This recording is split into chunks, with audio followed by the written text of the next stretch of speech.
ಏನೇನ್ ಹೇಳ್ತೀರಿ ಕತೆ ಹೇಳೋದು, ಆಮೇಲೆ ಯಾವ್ದಾದ್ರು ಒಂದು ಚಿತ್ರ ಕೊಟ್ರೆ ಅದಕ್ಕೆ ಸಂಬಂಧಪಟ್ಟಂತ ಒಂದು ಕತೆ ಹೇಳೋದು.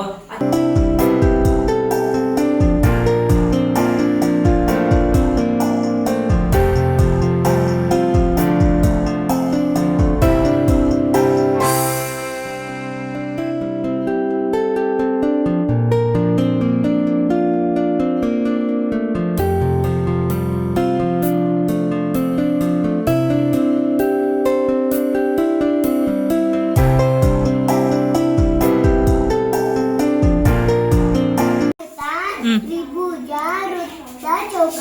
797, 999, 546.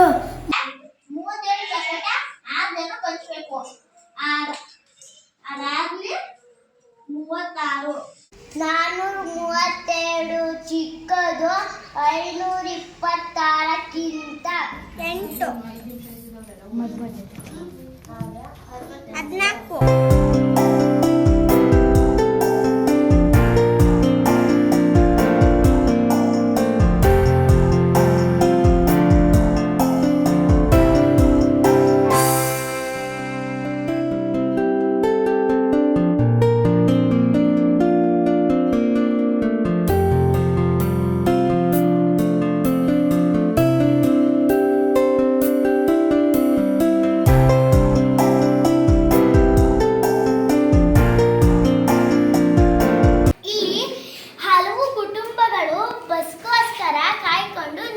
ಏನಾದ್ರೂ ಉತ್ತರ ಹೇಳಿದ್ರೆ ನೀನ್ ಪ್ರಶ್ನೆ ಮಾಡ್ತೀಯಾ?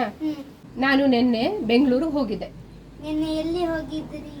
ರವಿ, ರಥ, ರಸ, ಹಂಗೆ ಹುಡುಗಿ ಓಡ್ತಾ ಓಡ್ತಾ ಓಡ್ತಾ ಒಂದು ಅಡ್ಡಾಡ ಬಿದ್ದೋಗ್ತಾಳೆ. ಋಷಿ ನುಡಿಯಲು ಬೇಡ ಅಂದ್ರೆ ನಾವು ಯಾರು ಸುಳ್ಳು ಹೇಳ್ಬಾರ್ದು.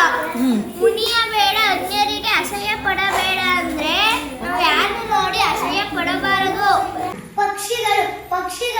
ಪಕ್ಷಿಗಳಲ್ಲಿ ಹಲವಾರು ಪಕ್ಷಿಗಳಿವೆ. ಯಾವ್ಯಾವ? ನವಿಲು, ಕೋಗಿಲೆ, ಬಾತುಕೋಳಿ.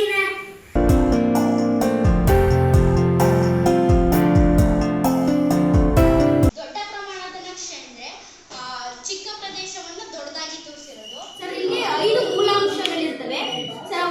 ಸರ್ ಮೊದಲನೇದು ಸರ್ ಶೀರ್ಷಿಕೆ ಅಂದ್ರೆ ಇದು ಬಿಳಿ ಬಣ್ಣವು ಹಿಮಾವೃತ ಪ್ರದೇಶವನ್ನು ತೋರಿಸುತ್ತೆ. ಇದು ನಮ್ಮ ಊರಿನ ನಕ್ಷೆ. ಮಹಡಿಗೆ ಆಯತದ ಸಿಂಬಲ್ ಕೊಟ್ಟಿದ್ದೀನಿ.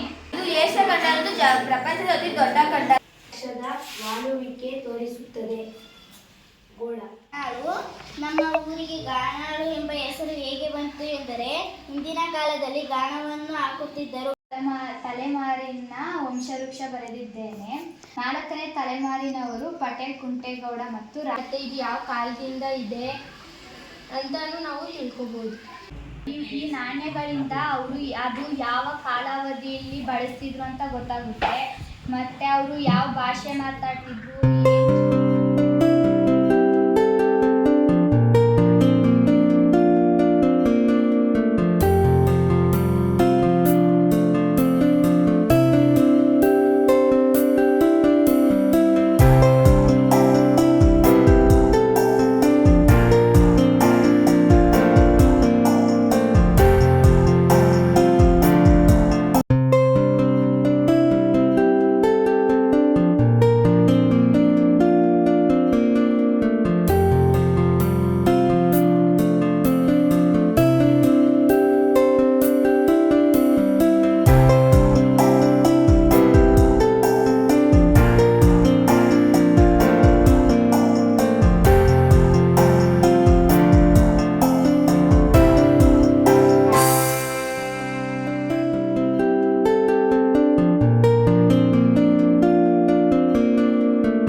ಆದಾಗ ಈ ಗಾಳಿ ಇರುತ್ತಲ್ಲ, ಗಾಳಿ ಮುಖಾಂತರ ಹೋಗಿ ಗಾಳಿ ವೈಬ್ರೇಷನ್ ಆಗಿ ಕಿವಿಗೆ ಬರುತ್ತೆ. ಕಿವಿ ಟಮಟೆ ವೈಬ್ರೇಷನ್ ಆಗುತ್ತೆ. ಟಮಟೆ ವೈಬ್ರೇಷನ್ ಆದಾಗ ನಮ್ ಕಿವಿಗೆ ಕೇಳಿಸುತ್ತೆ.